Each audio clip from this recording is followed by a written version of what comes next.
We consider Abraham Lincoln a true American hero. More books have been written about Abraham Lincoln than any other president, and he is one of the most photographed presidents of all time. His strong face is etched in the minds of people everywhere. He is known as Honest Abe and the Great Emancipator, the man who freed the slaves. He led the nation through a tremendous upheaval, a time when our country was pulling apart at the seams. Abraham Lincoln was given an overwhelming task, and luckily for this nation, he was able to rise above the continual flow of obstacles and tragedies that were placed before him.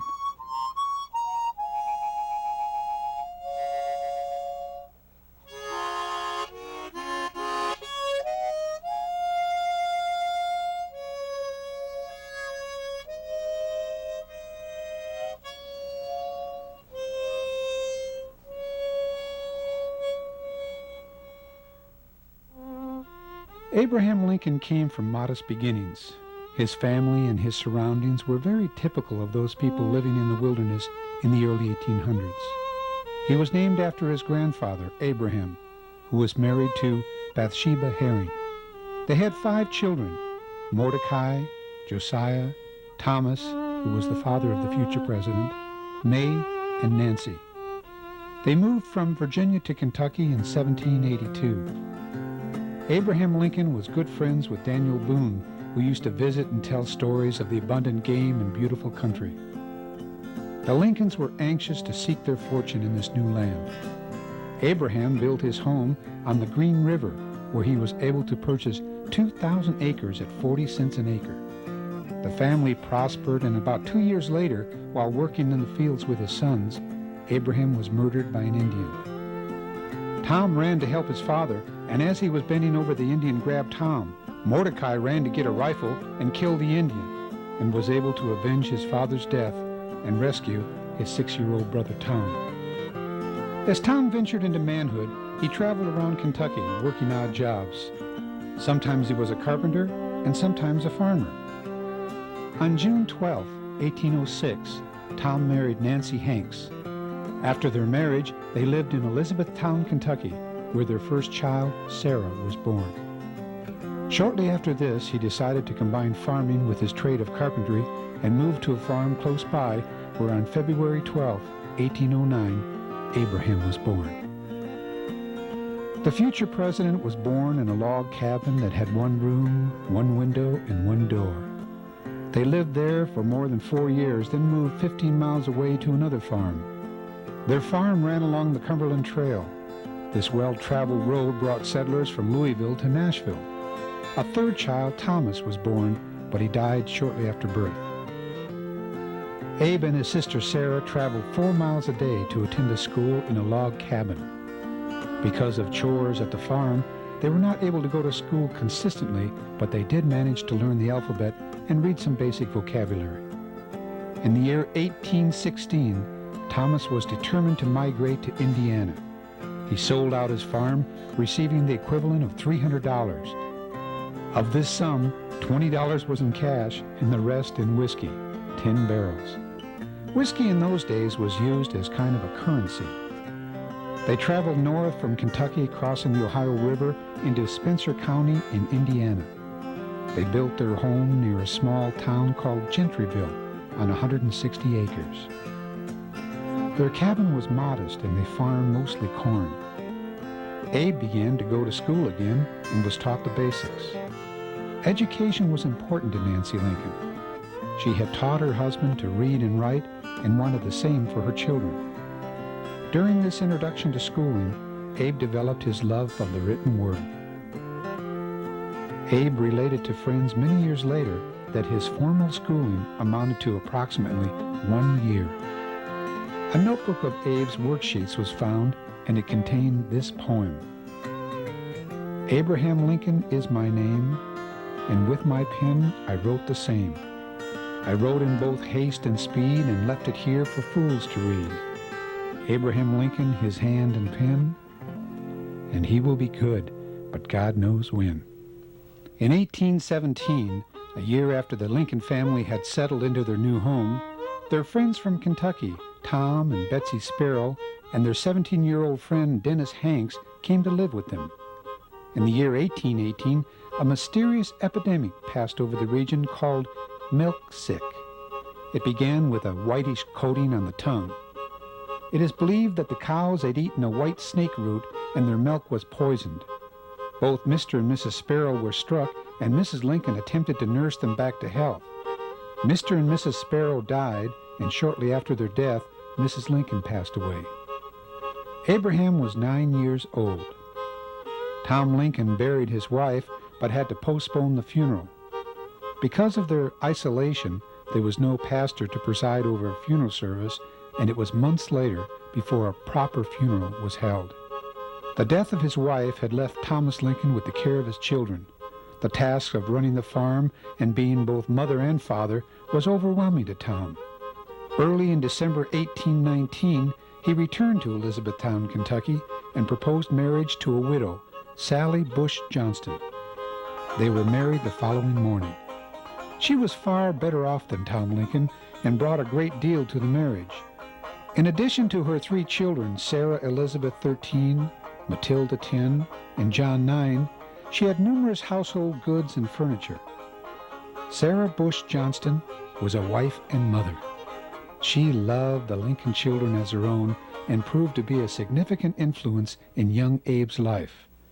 The boy grew quickly. While still in his teens, he reached 6 foot 4 inches. His strength was astonishing, and many stories were told of his accomplishments. He could sink an axe deeper into a log than any man in the country.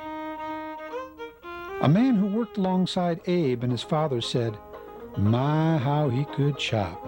His axe would cut into a sugar tree or a sycamore and down it would come. I'll tell you, if you heard him falling trees in a clearing, you would guess that there were 3 men at work the way them trees fell." Abe continued to educate himself by borrowing books. Dennis Hanks would later tell friends, "I never seen Abe after he was 12. He didn't have a book somewhere around. He'd put a book inside his shirt and fill his pants pocket with corn and read and eat. When noon come, he'd sit under a tree and read and read. I seen a feller come in one time and Abe not knowing anyone was around, and he snuck out again like a cat and says, 'Well, I'll be darned. It didn't seem natural nohow to see a feller read like that.'" Aunt Sarah never let the children pester him. She always said Abe was going to be a great man someday, and she wasn't going to have him hindered. During these years, Abe showed his talents as a storyteller and politician. Abe worked hard on his public speaking, practicing on anyone who was able to listen. When he was 16 years old, Lincoln had his first lesson in public speaking. He attended court in Boonville, the county seat of Warwick County, and heard a case in which a Mr. Breckinridge of Kentucky was the attorney for the defense.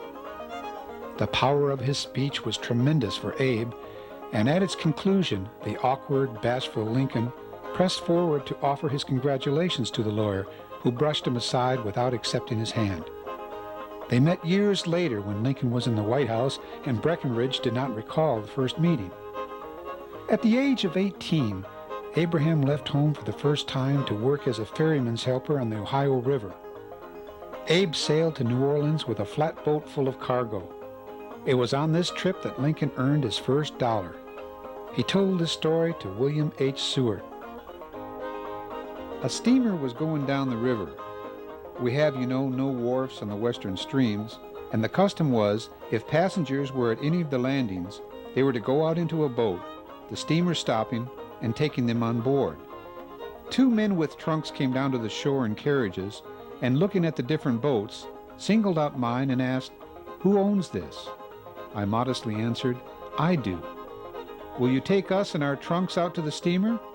'Certainly.' The trunks were put in my boat, the passengers seated themselves on them, and I took them out to the steamer. They got on board, and I lifted the trunks and put them on deck. The steamer was about to put on steam again when I called out, 'You have forgotten to pay me.' Each of them took from his pocket a silver $50 and threw it on the bottom of my boat. I could scarcely believe my eyes as I picked up the money. The goods were sold profitably at New Orleans, and the return trip was made by steamboat. It was during this time that Abe's sister Sarah married Aaron Grinsby. A year after her marriage, Sarah died in childbirth in 1828. In 1830, the epidemic milk sick reappeared, and Thomas Lincoln and his family were taking no chances. They decided to move again. Abe drove the 4 yoke of oxen to their new home in Macon County near Decatur. Abe faithfully worked with his father until the family was fairly settled, then started out on his own. The adventures of adulthood lay before him, and Abe was anxious to make his place in the world. Abe needed a job, and he met Denton Offutt, who wanted to send a cargo of merchandise to New Orleans. He employed Lincoln, John Hanks, and Hone Johnston, paying them 50 cents a day with a bonus of $20 if the trip was successful. After the trip was completed, Denton was planning to open a general store in New Salem, Illinois, and offered Abe a job. This was the beginning of Abe's new life. When Abe went to New Salem, it was, like all frontier towns, a promising place. It grew until it had the population of about 100 people, housed or log cabined in 15 primitive structures. There were 4 general stores, each containing everything that would be needed to live in limited comfort. The town flourished during the period that Lincoln lived there. After that, it disappeared. Lincoln worked in Denton Offutt's store, and he seemed pleased with the idea of being a merchant because it gave him time to read, and it was here that he grew to love Shakespeare and Burns. Lincoln had the gift for storytelling and giving speeches, so the store had a constant flow of people coming by to chat. Offutt's admiration and praises of the young clerk caused Lincoln a fair amount of trouble. He bragged that Lincoln was smart enough to be president and that he could run faster, jump higher, throw further, and wrestle better than any man in the country. Abe was challenged to a wrestling match by Jack Armstrong, leader of a rowdy gang called the Clary Grove Boys. Jack was the self-proclaimed wrestling champion of New Salem. Jack and Abe began to wrestle. Abe got the upper hand, and the members of Jack's gang began to attack Abe. Abe regained his footing and challenged each gang member individually to a fight. Armstrong stopped the challenge and offered his hand to Lincoln, and the match was declared a draw. Mentor Graham was the schoolmaster in New Salem. Abe confided in him that he was self-conscious, that he had no formal education, and that he had dreamed of starting a political career. Graham tutored Lincoln in the evenings. There are some anecdotes connected with his work in the store which are worth preserving because they show us traits of Lincoln's character. He once sold a half-pound of tea to a customer. The next morning, as he was tidying up the store, he saw the weights which remained in the scales from the day before, and he had inadvertently given the customer 4 ounces instead of 8 ounces. He immediately weighed out the balance and carried it to her before breakfast. Another time, he counted up his cash at night, and he discovered that he had charged a customer an excess of 6 cents. He closed the store at once and walked to the home of the customer and returned the money. The store went out of business in 1832, and Abe needed a new means of employment. He was 23 years old. He had a chance to buy 1/2 interest in the store, the other half owned by a fellow named Barry, who spent little of his time working and most of his time drinking. Needless to say, the venture was not successful. Barry was drinking and not working, and Lincoln, who did not work as faithfully for himself as for others, was usually reading or telling stories. When a couple of strangers offered to buy out the store, the offer was accepted and promissory notes changed hands. About the time that these last notes came due, the new owners disappeared and Barry died. Lincoln was left with an assortment of promissory notes. He promised to put all his earnings in excess of modest living expenses into the payment of their obligations. Lincoln called it the national debt, and it took him 15 years to pay off the debt of $1,100. Abe was very distraught over these debts, and witnesses told how he went into deep depressions. These were the first accounts of the mood swings and bouts of depression that would plague Lincoln for the rest of his life. In the fall of 1833, Abe was looking for a new profession and decided to become a surveyor. He was appointed surveyor at Sangamon County and in 6 weeks taught himself the basic principles. His pay was $2.50 for mapping a quarter section of land, $2 for a half quarter, and 25 cents to 37.5 cents for small town lots. He was not very successful and had a difficult time making a living. It was during this time that Anne Rutledge came to play a part in Abe's life. There is a great deal of speculation as to a romance and engagement between Abe and Anne. At the time when Abe and Anne met, she was officially engaged to John McNamara. Soon after the engagement, he said he had to return home on business and would be back in a few weeks. Anne and Abe became friends, each other's confidant. Lincoln had to go long distances when he surveyed land, and Anne and Abe corresponded regularly. Abe fell in love with Anne Rutledge. Anne was stricken with a fever that took away her strength. Her condition got worse, and Abe went to see her for one last time. On August 25th, 1835, Anne died. Abe went into a deep depression. The following year, he was appointed postmaster in New Salem. He had access to the various newspapers at the time and read the Louisville Journal.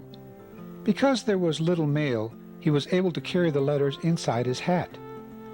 The office was discontinued in a short time, but no agent of the government came to close his accounts. Years later, when Lincoln was in Springfield, the officers suddenly appeared and demanded the balance due to the United States. The amount was the huge sum of $17 and a few cents. A friend of Lincoln's who knew that he was short of funds offered to loan him the money. Abe said, "Hold on a minute and let's see how we come out." He went to his room and returned with an old rag containing money. The amount saved was to the penny of what he owed, and his honesty stayed intact. At the age of 23, Lincoln decided to enter politics. Because of his jobs as a shopkeeper and postmaster, he knew virtually everyone. He was well aware of the needs of his community, and his platform reflected the concerns of his constituents. It was at the beginning of his campaign that the Black Hawk War broke out. Black Hawk was the chief of the Sac Indians who, with some neighboring tribes, felt themselves wronged by the whites. The Indians rebelled and were anxious to win back land they felt had wrongfully been taken away. They needed the land to raise corn for their people. The governor of the area of northern Illinois and southern Wisconsin called for soldiers, and Lincoln volunteered with his neighbors and friends and was chosen captain of their company. Jack Armstrong was their first sergeant. After he became president, he related that no success he experienced gave him so much satisfaction as being chosen by his peers. Lincoln was in service for only 3 months and never saw any military action. Unfortunately, by the time he was released from military duty, there were only 2 weeks of the campaign left, and that was not sufficient time to canvass the region. Abe suffered his first election defeat. The vote against him was chiefly in the outlying regions where he was little known. He received 277 votes out of approximately 300 in his area. His next political experience was a candidacy for the legislature in 1834. Lincoln resonated the platform of the Whig Party, backed by John Todd Stewart, a Springfield lawyer who befriended him during the Black Hawk War. He won easily, and this was the dramatic turning point in Abraham Lincoln's life. He bought his first suit and ventured on a 75-mile trip to the state capital at Vandalia. He arrived on a snowy day in December of 1835. The legislature had opened a special session on December 7th. Among the 54 representatives, Lincoln was one of the 35 first-term members. Illinois lawmakers earned $3 a day while the legislature was in session. Once again, Lincoln found himself struggling not only to take care of his minimal needs, but also pay his debts from the general store. Stewart encouraged Lincoln to study to become a lawyer. In those days, you did not need to attend a university to become an attorney. You only had to pass the examinations. Lincoln was ambitious and convinced that if he were to move up the political ladder, he needed to become an attorney. Stewart further offered to lend him the necessary books. Stewart's office was in Springfield, and although there was talk in the legislature on moving the capital to Springfield, He was walking a distance of 20 miles to get the books and return them. He was admitted to the bar in 1837. During the time Abe Lincoln had been elected to a second term in the legislature, the capital moved to Springfield, and he was hired as a junior partner in John Stewart's law firm. He returned to New Salem to say his goodbyes, and he left town on a borrowed horse with his saddlebags containing all his possessions. Joshua Speed, a merchant in Springfield, offered him a place to stay. As Speed relayed the story, he told Abe, "I have a large room with a double bed upstairs, which you are very welcome to share with me." "Where is your room?" Abe asked. "Upstairs," I said, pointing to a pair of winding stairs which led from the store to my room. He took his saddlebags on his arms, went upstairs, set them on the floor, and came down with the most changed expression of countenance. Beaming with pleasure, he said, "Well, Speed, I am moved." Their friendship lasted throughout Lincoln's life. Speed's store was a popular meeting place for the town's bachelors. It was a place to swap lies, argue politics, and combat the loneliness. Stephen A. Douglas, a Democrat who opposed Lincoln's staunch Whig platform, came regularly to Speed's, and this was the start of the Lincoln-Douglas debates. Abe's professional duties were in the 8th Judicial Court, which then was comprised of 15 counties. Some of these counties have since been subdivided so that the territory of that district was larger than would be indicated today. It was 150 miles long and nearly as wide. There were few railroads, and the best county roads were extremely poor, so that traveling was burdensome. Lincoln's professional services were extended to the poor, including slaves. A young man, a free slave living in the neighborhood, had been employed as a cabin boy on a Mississippi River steamboat. Arriving at New Orleans, he went ashore without any idea of what the law was in a slave state. He was arrested for being on the street after dark without a pass and was thrown into jail and fined. Having no money to pay the fine, he was liable to be sold into slavery when his mother, in her distress, came to Lincoln for help. Lincoln had asked the governor if there was any way to free the young man. The governor would not budge on his position. He and his partner, William Herndon, continued to argue on the boy's behalf. Lincoln eventually was able to get the boy freed. Springfield was settled primarily by people who had some formal education and were considered more cultured. Lincoln was always a popular guest among the men. He seemed uncomfortable around women and never was able to master the etiquette of small talk with women. The ladies liked him, but one of them spoke the truth when she declared that their grievance against him was that he monopolized the attention of the men. Into this society in Springfield came a pretty, bright, educated, cultured young lady of 21, Miss Mary Todd. She was of an aristocratic family from Kentucky. It is said that she could trace the family genealogy back many centuries. To some, she was perceived as temperamental and opinionated, characteristics that would cause Lincoln problems throughout his political career. Lincoln was in awe of her polished manners and her ability to speak and write French. Mary Todd was the younger sister of Elizabeth Edwards, the wife of Ninian W. Edwards, the son of a former governor of Illinois. Edwards was the same age as Lincoln, and they had campaigned together and worked on the Whig platform. Edwards and his wife were adamantly opposed to Abe and Mary's relationship, and in 1840, when Lincoln and Mary Todd announced their engagement, the Edwards told Mary that she was marrying beneath her. Mary stayed firm in her belief that Lincoln was headed for great things. The opposition by Mary's family threw Abe into a depression. He avoided social gatherings where Mary would be present. They fought continually. She was jealous, and yet she would go out with other men.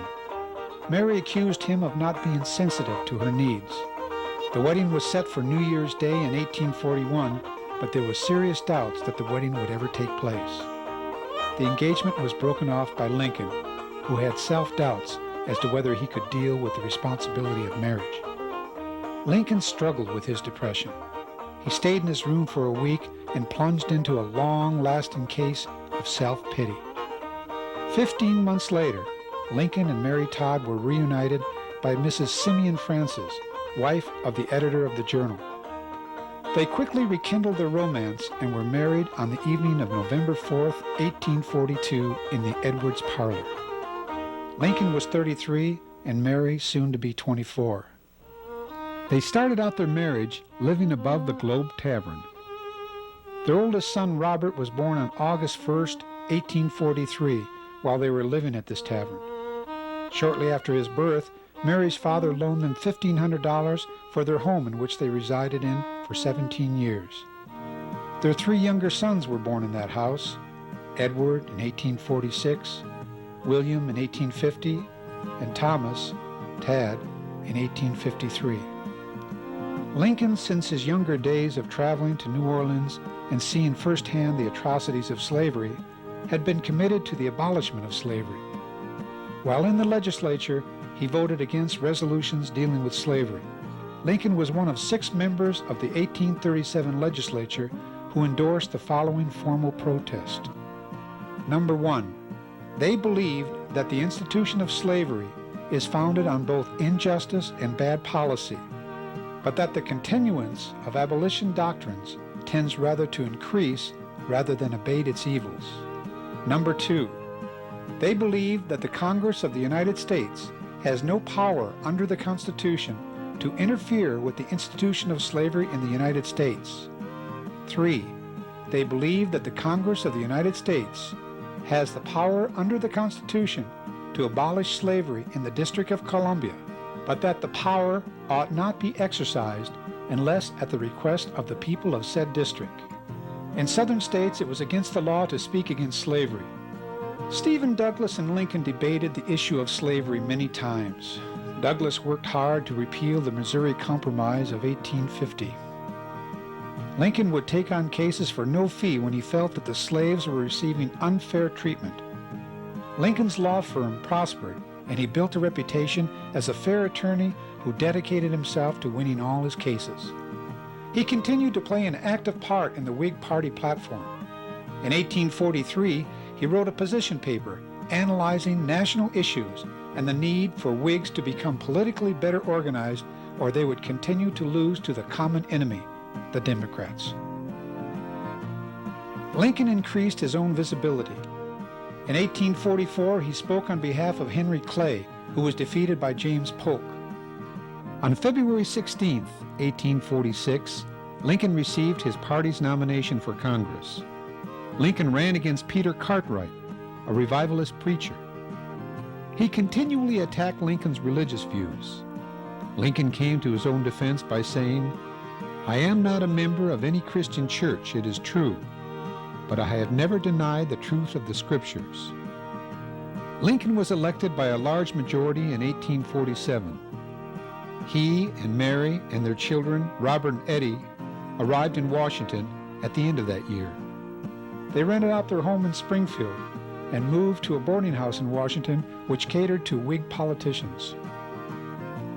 Washington life proved to be a big disappointment for Mary. After a few months, she took the children and went to live in Kentucky with her parents until the end of Lincoln's term. Abe missed his family and wrote often to Mary.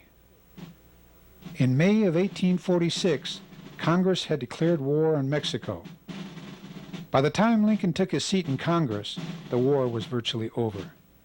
The United States was already negotiating for the acquisition of today's states: California, Nevada, Utah, Arizona, New Mexico, and parts of Colorado and Wyoming. Lincoln became vocal early in his tenure. The Whig position was opposition to the war. Many of the politicians openly accused President Polk's administration of starting the war in order to obtain the Mexican territory. Lincoln was very vocal about his beliefs. He introduced a series of resolutions attempting to force the president to admit the United States, not Mexico, was the aggressor. This position ended up costing Lincoln a great deal of political harm. He was ridiculed in the press, and in Illinois, he was very unpopular for taking an anti-war stand. There were no hardline slavery issues during Lincoln's term in Congress. He supported a bill to prohibit slavery in the territories acquired by Mexico. Lincoln was very disillusioned during his term in Congress. He wrote his wife, "Dear Mary, in this troublesome world, we are never quite satisfied. When you were here, I thought you hindered me some in attending to business, but now, having nothing but business, no variety, it has grown exceedingly tasteless to me. I hate to sit down and direct documents, and I hate to stay in this old room by myself." Lincoln worked for Zachary Taylor's campaign for president. When he was elected, Lincoln hoped he would receive a political appointment. Lincoln was overlooked, and the position went to someone else. All in all, Lincoln's 2-year term was a disappointment. He was unpopular, ineffective, and missed his family. The Lincolns were reunited, and they went back to Springfield, where Lincoln practiced law with his partner, William Herndon. From 1849 to 1854, Lincoln practiced law throughout the Eighth Circuit. He traveled extensively, and his popularity was on the mend. In February 1850, 4-year-old Edward Lincoln died after a 2-month illness.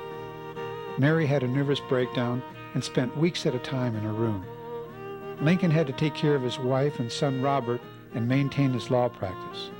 By 1850, there was a strong division between the North and the South. The economics that controlled slavery had a tremendous impact on the country. Slave labor was part of the foundation of the economic structure of the United States. Many people were fearful of changing this dynamic and were willing to overlook this gross injustice that countless blacks had to endure.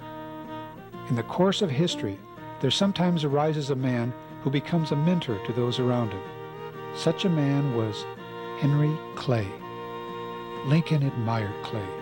The Whig Party was the personification of Clay's beliefs.